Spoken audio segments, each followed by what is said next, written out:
9 अगस्त को हर साल अंतर्राष्ट्रीय आदिवासी दिवस मनाया जाता है। क्यों मनाया जाता है, इस विषय में थोड़ी सी बात कर लेते हैं। संयुक्त राष्ट्र संघ की सोशल एंड इकोनॉमिक काउंसिल के तहत एक इंडिजिनस वर्किंग ग्रुप बनाया गया। उसकी पहली मीटिंग 9 अगस्त 1982 में हुई। उसी के उपलक्ष्य में 1995 से हर साल 9 अगस्त को अंतर्राष्ट्रीय आदिवासी दिवस मनाया जाता है। विश्व के विभिन्न क्षेत्रों में अलग अलग जनजाति और आदिवासी समूह सदा से रहते आए हैं और सदा से ही उनकी जमीन, उनके अधिकार और उनकी संस्कृति पर खतरा बना रहा है। 9 अगस्त हमें याद दिलाता है कि हमें आदिवासियों के अधिकार, उनकी संस्कृति और उनकी ज़मीन की रक्षा करनी चाहिए। जिन आदिवासी समुदाय से हम सीख सकते हैं कि प्रकृति के साथ संतुलन और मेलजोल बनाकर कैसे रहा जाता है, वर्तमान में भी वो आदिवासी समुदाय अपनी जंगल, जमीन और जीवन को लेकर खतरे में है। आदिवासी समुदाय के लिए जंगल जो है वो मात्र लकड़ी का टुकड़ा नहीं है, नदी जो है वो मात्र पानी नहीं है और ज़मीन जो है वो खरीदने और बेचने की चीज़ नहीं है, बल्कि पूरी प्रकृति उनके जीवन का आधार है। उनके लिए प्रकृति केवल सामान पैदा करने की मशीन नहीं है। वहीं दूसरी ओर हम देखते हैं कि हमारी आवश्यकताएं लगातार बढ़ती जा रही हैं, जिसका दबाव सीधा सीधा प्रकृति पर पड़ता है।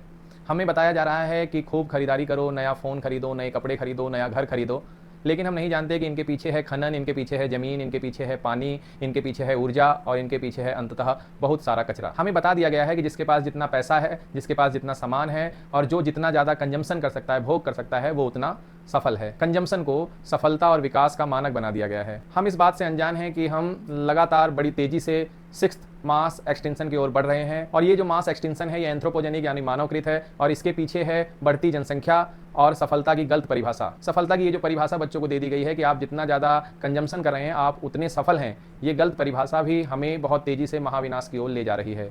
जब आदिवासी दिवस की बात होती है तो याद आती है बिरसा मुंडा साहब की। बिरसा मुंडा साहब का जन्म 15 नवंबर 1875 में झारखंड में हुआ। जिस उम्र में हम सब अपने करियर बनाने की सोचते हैं, उस उम्र में उन्होंने इतना बड़ा आंदोलन कर दिया जिसकी गूंज हमें आज भी सुनाई देती है। उनका जो संघर्ष था, उनका जो आंदोलन था, वो केवल अंग्रेजों और उस समय के जो जमींदार और जो साहूकार थे उनके शोषण के खिलाफ ही नहीं था, बल्कि ये लड़ाई थी स्वराज की, ये लड़ाई थी अपने अधिकार की, अपनी ज़मीन की और अपनी संस्कृति को बचाने की।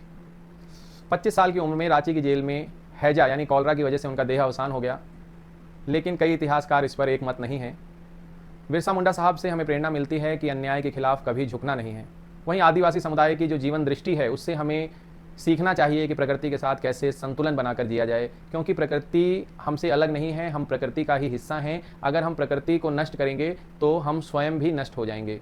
इस आदिवासी दिवस पर हमें बिरसा मुंडा जी को नमन करना चाहिए। आदिवासी जो हैं उनके अधिकारों और उनके संस्कृति को बचाने, उनकी ज़मीन को बचाने की बातें करनी चाहिए। उसके लिए जो किया जा सकता है वो भी करना चाहिए और हमें सोचना चाहिए कि हम अपने आने वाली पीढ़ी के लिए क्या छोड़ के जाएंगे। साफ़ हवा, स्वच्छ नदियाँ, जंगल या फिर ढेर सारा कचरा और कंक्रीट की बड़ी बड़ी इमारतें।